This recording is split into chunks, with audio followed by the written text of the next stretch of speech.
Dans une prison en Corée du Nord, une agente de la CIA nommée Evelyn Salt est brutalement torturée pour la contraindre à avouer ses activités d'espionnage, mais elle insiste sur le fait qu'elle est là uniquement pour des raisons professionnelles.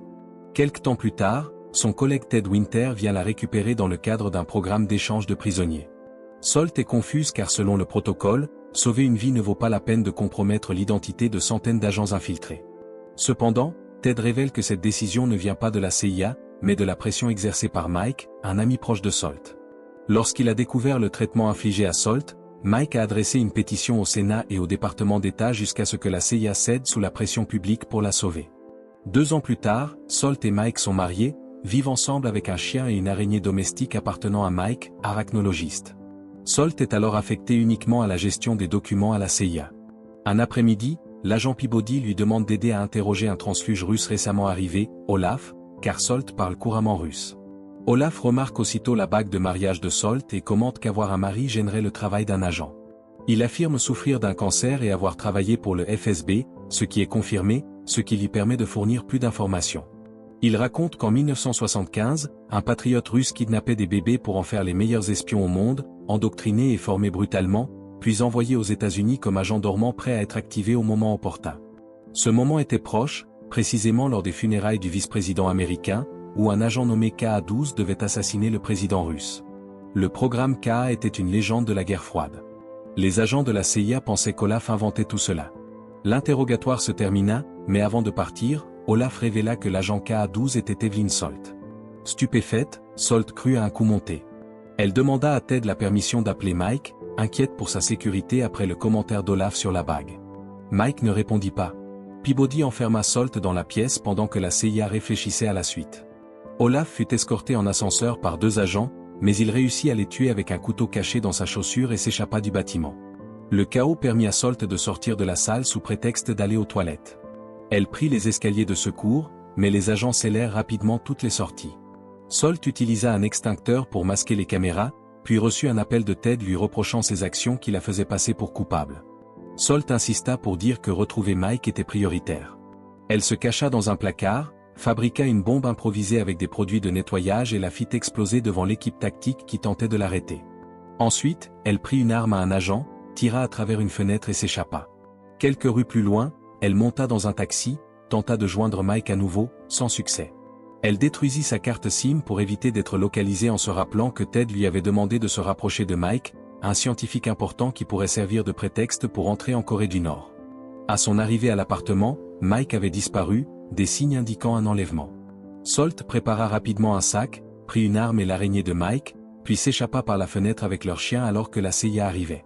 Peabody, frustré, trouva l'appartement vide et Ted commença à suspecter que Salt disait vrai et avait été piégé. Salt grimpa alors dans l'appartement voisin, y laissa le chien, changea de vêtements et se remémora sa relation avec Mike, qui avait commencé comme une mission mais était devenu un véritable amour. Peu après, Salt sortit en portant un chapeau, mais Ted la reconnut et une course-poursuite débuta. Un motard passant par là lui permit de voler une moto pour échapper à la capture. Peabody reçut un rapport indiquant que le passé de Salt correspondait au dire d'Olaf, orpheline envoyée en Russie. Plus tard, Salt s'arrêta dans un bar pour soigner ses blessures et changer de vêtements, puis prit un bus pour New York. Pendant le trajet, elle se rappela le moment où elle avait été libérée de prison et avait avoué à Mike qu'elle était en réalité agent de la CIA, bien qu'elle n'aurait pas dû le dire. Mais Mike l'acceptait toujours et l'aimait. Arrivée à New York, Salt séjourna dans un hôtel de luxe sous un faux nom et vola un manteau dans une penderie. Dans sa chambre, elle retira ses lentilles de contact et ses fausses dents, révélant sa véritable identité d'espionne russe. L'arrivée d'Olaf plus tôt avait été le signal que le moment était venu. Salt rassembla des armes, extrayit du poison de l'araignée pour en enduire ses balles, et téléchargea le plan du métro pour préparer l'assassinat du président russe. Elle teignit ses cheveux en noir et se rappela comme elle avait facilement intégré la CIA et gagné leur confiance. Le lendemain, alors que la foule remplissait les rues pour la procession funéraire du vice-président, Salt monta dans un métro. La station menant à l'église était fermée à cause de l'événement, mais Salt avait préparé une bombe fumigène pour distraire les autorités et sortit secrètement du train, naviguant dans les tunnels grâce au plan. Par ce chemin, elle pénétra dans l'église sans être vue et commença à neutraliser les gardes jusqu'à atteindre la zone sous le podium où le président russe prononçait son discours. Ted et Peabody, alertés par la disparition des gardes, se précipitèrent sur les lieux, mais Salt avait déjà placé une bombe au plafond. L'explosion fit tomber le président russe dans la cave et Salt lui tira immédiatement dessus avec une balle empoisonnée. Peabody la trouva là, mais Salt se rendit et se laissa capturer. En sortant de l'église, Ted parut déçu et en colère contre la trahison de Salt. Le président russe fut déclaré mort en route vers l'hôpital. Dans la voiture de police, Salt se rappela son enfance au centre d'entraînement où elle avait subi une chirurgie plastique pour changer de visage et obtenu une nouvelle identité américaine. Quand la voiture arriva sur un pont, Salt attaqua les officiers, provoqua un accident en chaîne, puis sauta hors du véhicule qui plongea dans la rivière. Grâce à l'airbag, elle survécut et s'échappa en volant un chapeau dans un magasin proche. Plus tard, elle embarqua sur un bateau et se remémora le moment où une famille adoptive l'avait ramenée en Amérique, prête à attendre de nouveaux ordres. Arrivée au port, elle vit aux infos des manifestations anti-américaines en Russie suite à la mort du président. Dans un bar, elle rencontra Olaf, qui la salua comme la création parfaite du projet K. Olaf critiqua son mariage, mais Salt expliqua que c'était une couverture. Pour tester sa loyauté, Olaf l'emmena dans une base secrète et lui montra Mike retenu dans un réservoir d'eau. Il le noyait lentement pour observer la réaction de Salt, qui resta calme, bien que ses yeux trahissaient une grande souffrance. Convaincu qu'elle était digne de confiance, les agents l'accueillirent et Salt retrouva des visages familiers de ses jours d'entraînement. Olaf lui annonça ensuite l'étape suivante pour prendre le contrôle de l'arsenal nucléaire américain. Salt devait rencontrer un agent de l'OTAN dans un avion pour recevoir les instructions finales. Sans hésiter, Salt tua Olaf avec une bouteille pour avoir détruit sa vie. Elle prit ensuite une arme et des grenades, massacra tout le monde dans la base. Malheureusement, elle arriva trop tard pour sauver Mike, déjà mort, et pleura en se souvenant de leur mariage. Peu après, elle monta dans un avion et rencontra Schnitter, un vieil ami du centre d'entraînement devenu colonel.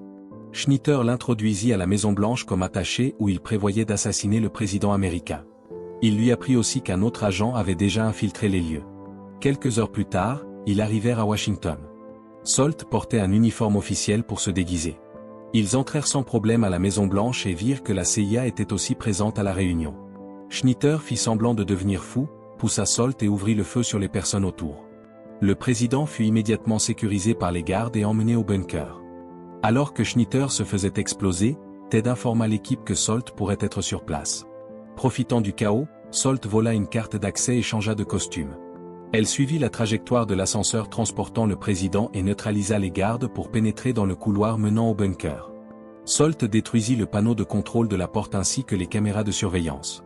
À l'intérieur, le président examinait la possibilité de lancer des armes nucléaires, sur la base d'informations indiquant une mobilisation russe.